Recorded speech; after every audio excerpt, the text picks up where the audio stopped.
Hello, everybody, and welcome to our webinar, 3 Simple Secrets to be Successful in Your CI Function. CI, of course, this is competitive intelligence. And now that you know what CI is, you know one of the big secrets already, I guess. My name is Rainer Michaeli. I'm the director of the Institute for Competitive Intelligence, and it's my pleasure to host this very session. With me, at least in our virtual webinar room, I have Salvador Carlucci. I hope you're in the room now, Salvador. Yep, I'm here. Can you hear me? Yeah, just wanted to see that our audio system is up and running.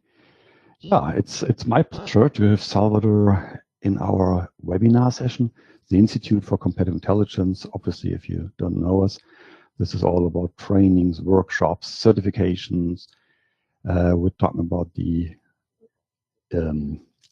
conference scene when we provide our annual conference, and this is exactly the kind of environment that we are looking for. So we want to discover, we want to explore our discipline and find new inspiration, motivation by speakers such as Salvador Carlucci. His topic, 3 Simple Secrets to be Successful in Your CI Function, is obviously very important. I guess quite some part of our industry is all about analytics, all about the kind of information collection sources and the technicalities of being in the CI arena. But sometimes we seem to forget that there are people, yes, people in the loop, especially on the receiving end, and this might mean in a corporate environment, and this is exactly what Salvador will talk about, that CI is more than just this kind of knowing where we can find information, knowing how to analyze information, and maybe draft nice reports. So it's my big pleasure to hand over to Salvador and have him start with his presentation. Unfortunately, we can't really open microphones for all of you, so we rely on our chat function. That if you want to pose a question, please use this very chat function in the chat window. We will read out these questions later on, and Salvador will then, maybe in some 30 minutes, try to answer all your questions, or of course, discuss your comments with that. Okay, Salvador, why don't you start your presentation? We're all looking forward to that. Thank you very much. So my background is I've been doing competitive intelligence for the last 15 years. 2 of the highlights of my career was, one of them was to be the global head of competitive intelligence for Novartis Pharmaceuticals, and there my responsibility was to grow the team from 5 people to 20 plus people. And then the other highlight of my career was being the head of competitive intelligence for Roche Pharma, in a similar role where my responsibility was to centralize the function and then grow the team. And by the time I left Roche, we have grown the team from 7 people to approximately 25 plus individuals. And more recently, I funded my own CI agency, and for the last couple of years, that's where my focus has been. So as the presentation states, the topic is 3 simple secrets to be successful in your CI function. And this presentation is both for people that are starting their CI career. I'll share some of the initial steps and mistakes that I made when I started doing competitive intelligence, but it's also for experienced CI practitioners, because I think there are some learnings and some tips that I think you find useful in your day-to-day operations. So the goal is to share those 3 secrets, but the idea is that at the end of this presentation, you should have some tools for you to increase the recognition of the work that you're doing, of the recognition of the CI function, to free up time to do more strategic work or to have better work-life balance. And then I think, at least when I was in the corporate side, getting a promotion or salary increase was also very important. What makes this presentation different from other ones that you might have attended First, I think I bring a unique background, having worked for two of the large pharmaceutical companies as the head of competitive intelligence, but also I bring the consultancy side experience with Atacana, and prior to joining Novartis, I was also with a different agency. So I bring a unique mix of consultancy, in-house experience, and also leading large competitive intelligence teams. So I've done a lot of things right, but I also have done a lot of things wrong when I started my CI career in the past few years. And I truly believe that if you're not making mistakes, then you're not trying hard enough. So doing things wrong is part of the learning and growing process. I started my CI career when I was still in graduate school. My background is in chemistry and mathematics, and then I was studying biotech and business. And part of the master's degree, we need to get an internship at the end of the first year. And the program that I attended was KGI, which focused on biotech and business. And one of the courses that I did was drug development. I realized that I wanted to learn and work for a big pharmaceutical company with the idea that a big company such as Novartis or Roche does have an impact on the market and does have an impact on patients' lives. However, at the end of my first year in graduate school, I lacked confidence. I didn't really know much about the pharmaceutical world, and I didn't have any relevant work experience. So as the first year ended, things got worse because nobody wanted to hire me for an internship based on the lack of experience, but also I didn't come across as a very knowledgeable person. And finally, I was able to get an internship in a CI agency, but it did open my eyes that the likelihood of me getting a job after graduation was going to be minimal. And I guess being in an academic environment, I thought, well, if I can secure a publication, then that will help me get a job at the end of my 2 year of master's degree. So my plan was to interview different CI experts, research how business use intelligence, and then write an article about it. And having been in, again, an academic setting, my goal was to publish the article either on Science or Nature, which are two of the most prestigious magazines. However, at the time, the professors that I was interacting with were like, Salvador, those are scientific publications, so there's no way they can publish a CI article. It's mostly focused on kind of support function business type of article. However, I found that Nature Biotech, one of the journals within the Nature family, had a section on business, and they liked the article, and they published the article. And the article was how to conduct competitive intelligence in your biotech startup. And what this experience taught me, the internship and then the publication of the article, is that if you have a goal, you visualize it, and then plan for it, then there's a good chance that if you put the work behind it, the things will happen.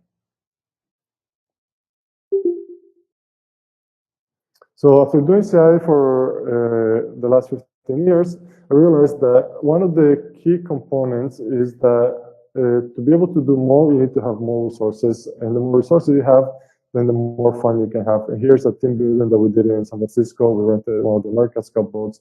And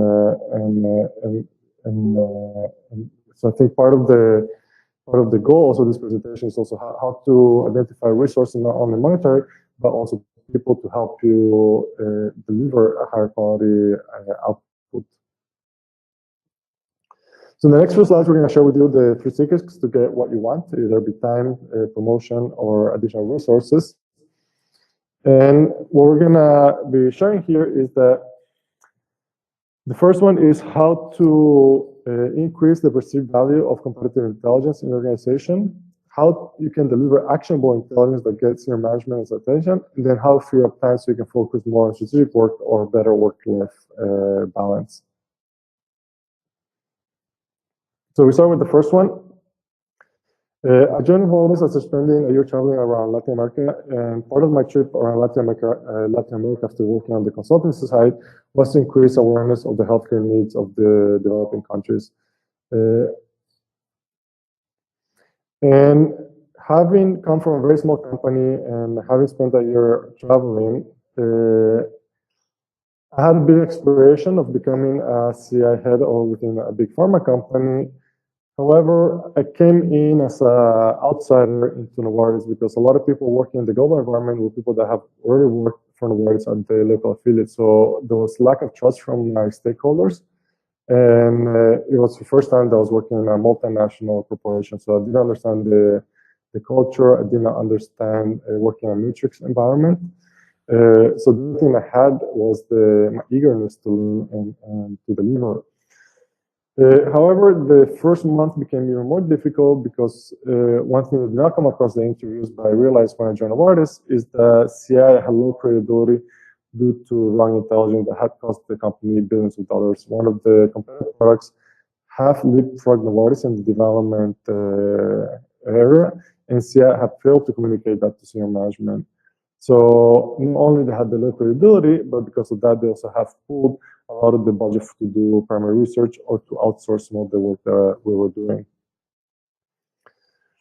So I was a bit lost, but there was one person, a senior person with the organization, and when they told me, it's like, Salvador, you're able to get the job, the CI manager role, because you had a very well structured way on how to talk about competitive intelligence.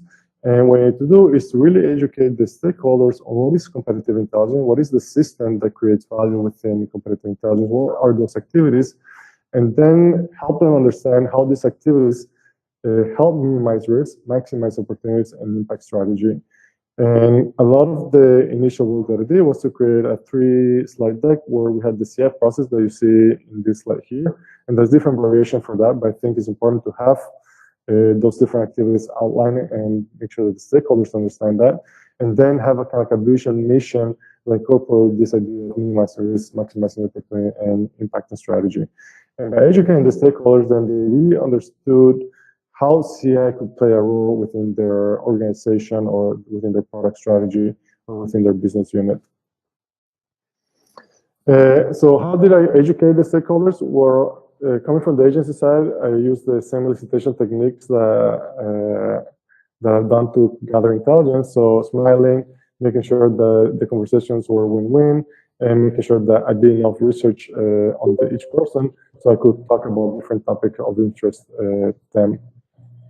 So the result was that after being hired, after 6 months, I got awarded the best hire for the CVM franchise. Then within 18 months, I got promoted 2 levels to head of competitive intelligence. I won several awards. Here's the Global Product Strategy Award, first place. And I also grew the team, as mentioned before, from 5 people to 25 people within 3 years of joining Novartis. And what this taught me is that you need to clearly define your territory. And what I mean by territory is define what is competitive intelligence, what are the activities that competitive intelligence does, how does competitive intelligence add value, and then spending time educating your stakeholders on these different topics. Because once they understand competitive intelligence and how they can leverage it, then they'll allocate the necessary resources to get what they want. So then the next part, which I think is also important, is how to ensure they get actionable intelligence that gets your management attention. Because if you have the right processes and you have the right intelligence that is actionable, then again, you're more likely to get additional resources to do more things. So one of the things that I did was after 2012, I decided to leave Novartis. We have won a lot of awards. I have saved some money, so I wanted to take another sabbatical a year. And at the time, I talked to Sabi Beck, which is the person you see here in the picture. We decided, let's start our own agency. And what part of the process that we went through was like, okay, based on the last 4 years on Novartis, what were some of the things that we felt created the most value and made us successful within this organization? The first time I tried to start Atacama, it didn't work, so I ended up going to Roche. But joining Roche, I also wanted to have a big impact like I had with Novartis. And joining Roche was also overwhelming because they have a large oncology portfolio, so it was very complex, different therapeutic area. There was a significant number of indications in different business units, and you had a lot of people that had a lot of expertise in the different areas. And again, at the beginning of my career at Roche, failure was a real threat, and I woke up and I feeling that I was gonna feel in this new environment.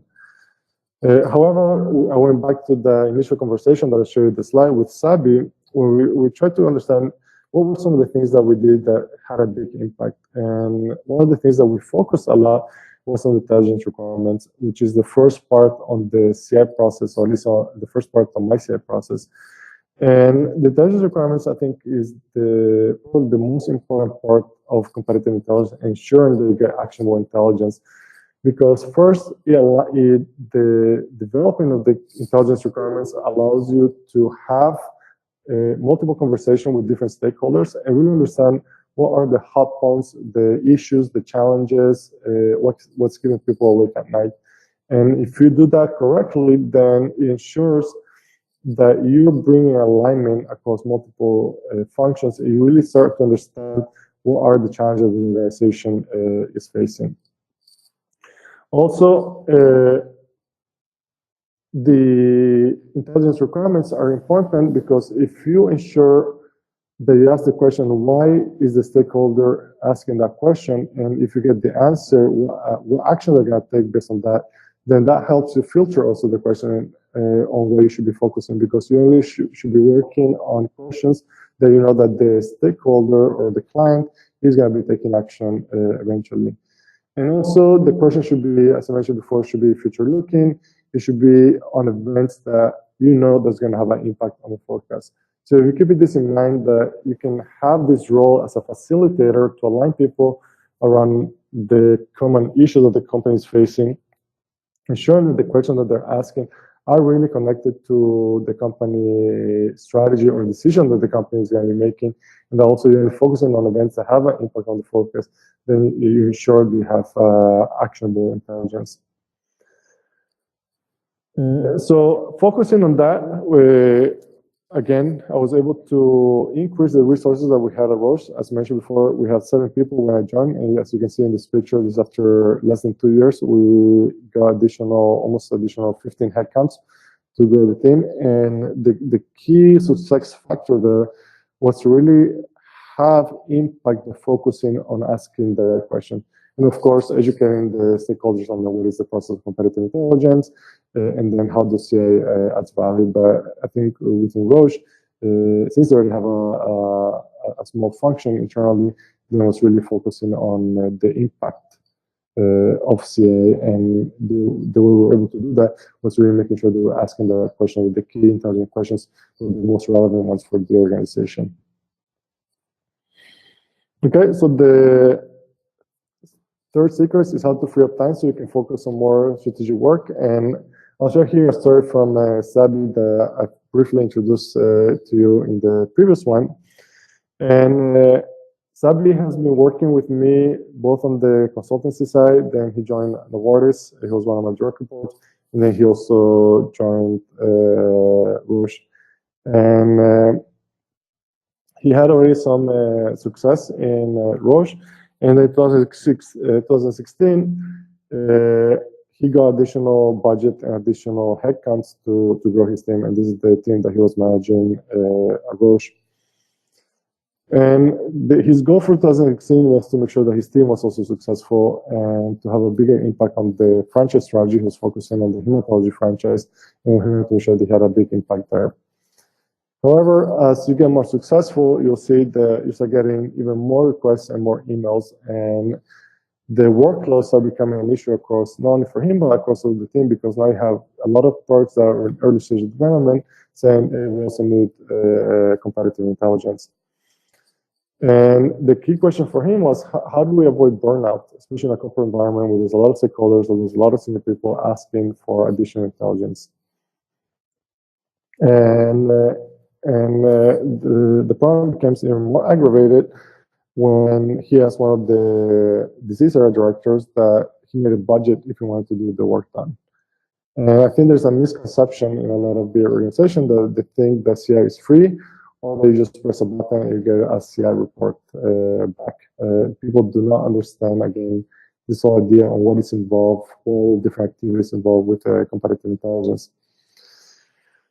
And what Sabi learned, and this is what I think a lot of people have learned working with me, is that you need to prioritize the workload on those activities that are going to have the greatest impact. And unfortunately, a lot of times that means products that are in phase 3 about to launch, or products that are in the launch phase, or products that are going to be launching new indications. A lot of times the products that are in early stage, and then again, this is open for debate. Different people have different opinion. Products that are early stage of development usually become less of a priority. And the counter argument to that is that early stage product CI can have a bigger impact because it can influence a lot more of the strategy. But if we think about a big pharma organization, the biggest impact is on the phase 3 that are about to launch and recent launch product.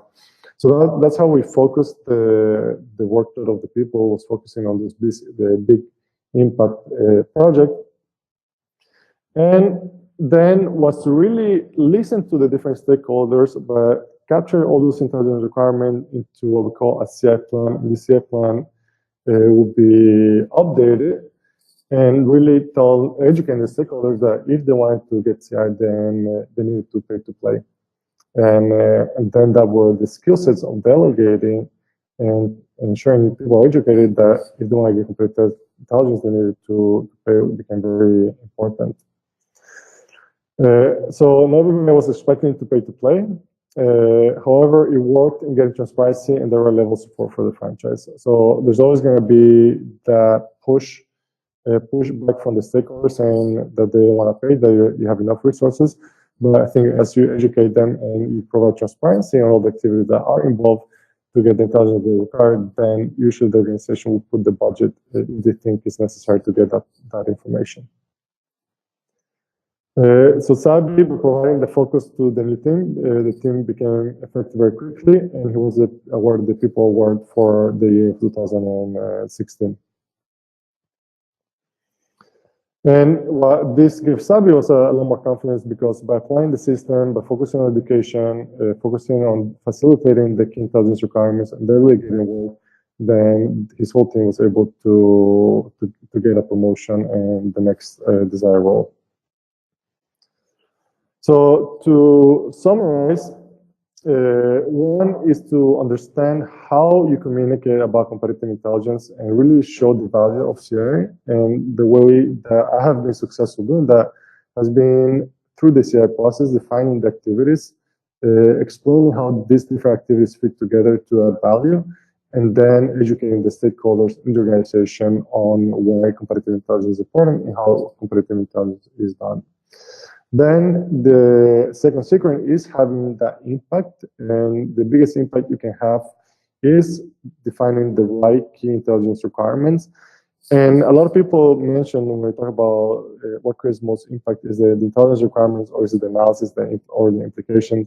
And my pushback there is that once you have well-defined intelligence requirements, you should be thinking or developing hypotheses what the answers are going to be and what the output is going to look like. So if you do that, then the analysis becomes a lot easier and you already know more or less what the output is going to look like. So I think having the right process to develop the right key intelligence requirements, then I do believe this is the area that has the greatest impact and has had the greatest impact in my career in competitive intelligence. And then the way that you free up time is really focusing on prioritization, focusing on where you have the biggest business impact, and then capture all the other requirements, but then really focusing on how you're going to delegate that to other people within the organization or to vendors, and educating people that they need to pay to play in competitive intelligence. I think we're almost at the 30-minute mark, so of course we cannot cover everything within 30 minutes. So I thought I'd just share with you some of the top-line secrets and some of the things I have worked in my career And now we're open for questions. Yeah, thank you very much, Salvador. This was a very interesting presentation. For those who joined a little bit late, this was a presentation by Salvador Carlucci from his past life in pharmaceutical industries and now as a consultant. Please take some finger exercises and type some questions. I will read them out loud, and then Salvador, you can please comment or answer on that. Here's a question. How do you measure success in such a scientific environment as in KPIs, key performance indicators, i.e. the kind of evidence behind what you've done that it was really successful? Do you have any comments on that? Yeah, so different organizations have different ways to measure it. I think the biggest measure is if you can show impact on the forecast. And a lot of times when we're doing competitive intelligence, say on generics or biosimilars, where there's litigation involved and you are able to delay the entry of a biosimilar, then that has a clear, very easy to measure what is the business impact. And for one of the organizations that I work with, the generic intelligence work that we did had a business impact of around $750 million of additional revenues based on our ability to delay the entry of the generics. And a lot of the litigation was initiated by competitive intelligence. So I think that's the strongest KPI that you can show, is to show a bottom line impact. And of course, there's other impacts is based on has the company changed the strategy, or did you influence a decision within the organization, for example, to kill a specific product, to stop the development of a specific product based on the intelligence, and that the landscape is very competitive and the product that you're developing is not good enough to be competitive. So then what kind of actions were taken from let's say, I think it's a more relevant KPI. And then there's a lot, smaller KPIs is the number of questions that they're able to answer, the number of competitors they're tracking, the number of deliverables they're creating. I think those are less relevant. I think the really big ones are, did you have an impact on the bottom line? And did you have an impact on the strategy? Okay. So I guess this is very much top-down, formalized within the corporations you mentioned. Yeah, it's they're expecting to see a version of that. Okay. Well, I can imagine what it must be like in such a huge corporate environment. Okay, here comes your next question. Any insight on expanding from a small CI team to a larger one? Traits to look for in new recruits, or any issues to be aware of as a team when the team expands?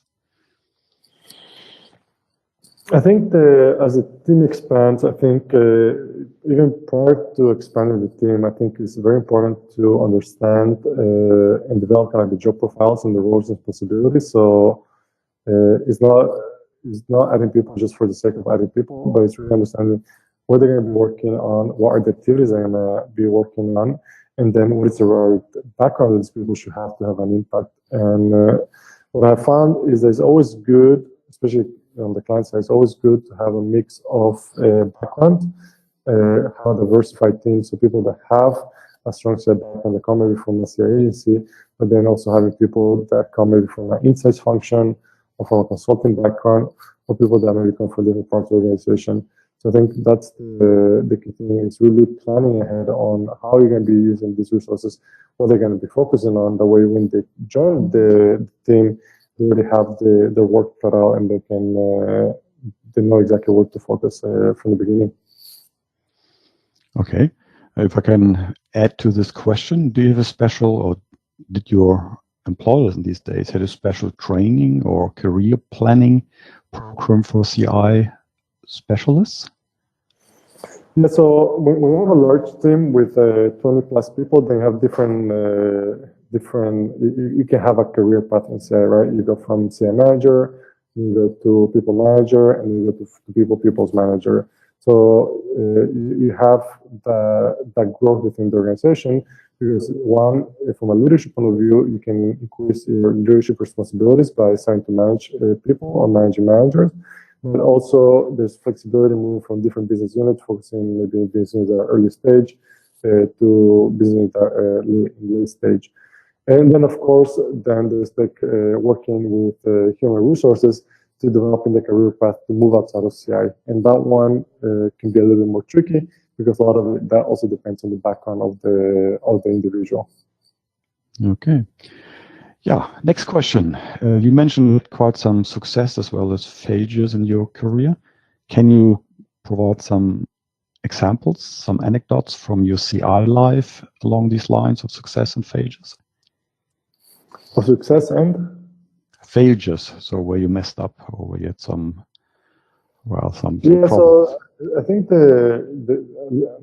I think the biggest failures from my end has been people related. So hiring the wrong person for the role, because that creates a lot of stress for the person, because one, they cannot perform the role, but then also having to fire people, it becomes very emotionally draining. So I think that the biggest failures have been recruiting too quickly and not doing a proper assessment of the individual to see if he could deliver on that role. And that's why I think it's very important on defining those roles and responsibilities, because then you can really test if the person is the right fit for the role. So I think that has been the biggest failure, has been hiring the wrong person and having to fire them. I think that's been the biggest one. I think from getting the wrong intelligence,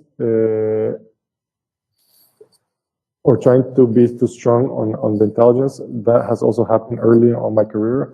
And what I've learned is this whole idea of triangulating information, making sure that if you have a well triangulated information, then making sure that you communicate that this is early intelligence, or that this is one of the scenarios of what the future might look like. So then instead of saying as a fact, maybe present different scenarios if the intelligence is not that robust, give people different options on what the future might look like.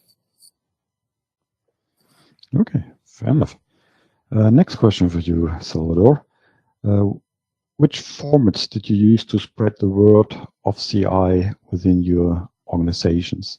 So this is, I guess, about communication and simply getting to buzz into all these sort of potential recipients, partners along such a huge organization. So how did you do that? Yeah, so initially, when I was a CI manager, was not a director level role, then it was really leveraging using the requirement, the key intelligence questions requirements, using that process to open doors. So I would set up meeting with different stakeholders and saying, I'm new to the organization, or we're updating the key intelligence questions. I would like to set up a 15-minute, 30-minute meeting to understand what are the questions they have, what are the knowledge gaps that you have. So then I'll use that as an excuse to set up the meeting, because I want to learn from them what some of the issues. But as I mentioned before, then what I would do is have those 3 slides to educate them on what is competitive intelligence. So it became a little bit of kind of internal roadshow where I used the development of the kits and kicks as the entry ticket, and then using the 3 needs on the process, on the vision, and then some of the key areas that we're working on to educate them on competitive intelligence. Got promoted to director and head of the group. Then we really did kind of like internal marketing and branding. So we made sure that we had a CI brand, making sure that we're communicating the same message on what competitive intelligence does, and then really highlighting the successes of the team in different forms. So usually organization asks for submission for different awards. So let's make sure that we submit as many awards that we could.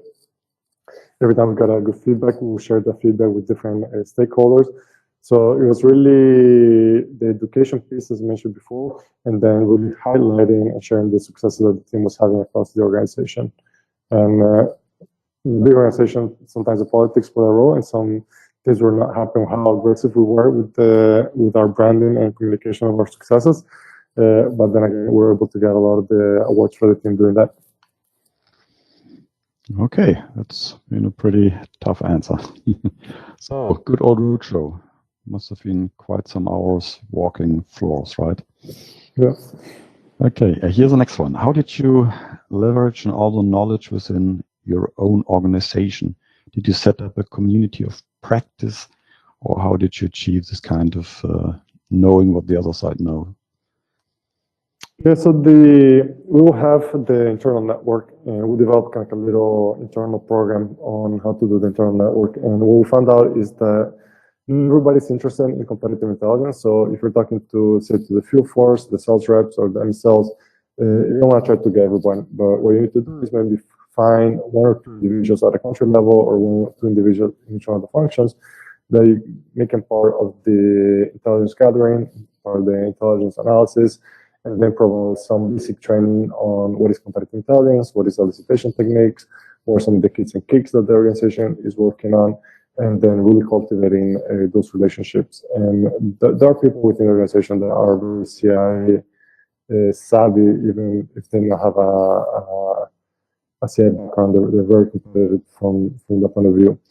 And part of the kind of the roadshow we were talking about earlier was also going to different functional meetings and presenting about competitive intelligence, sharing some of the findings, and then at the end of those presentations, asking people if they were interested to be part of this CI network. And at the initial stages of the CI network, I will ask my senior management to maybe send an email to the organization saying that we have this initiative happening and if people were interested in participating in it.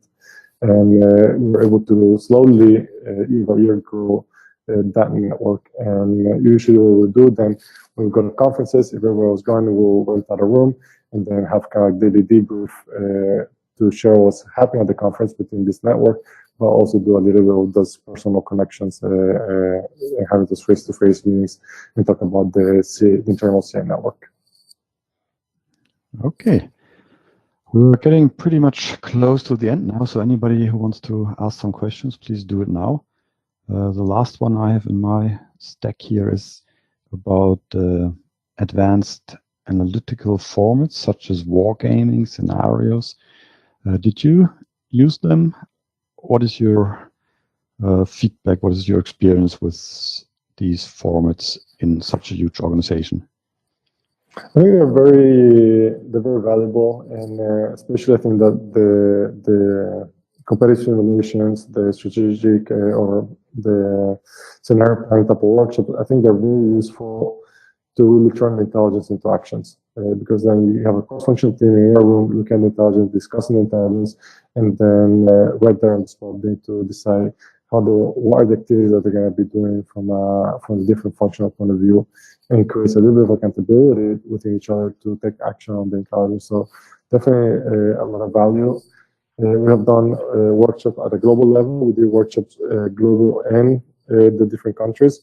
I think the biggest one that we did one time was role play for different competitors, and we have 20 different countries participating and around 80 people being part of this multi-day war game.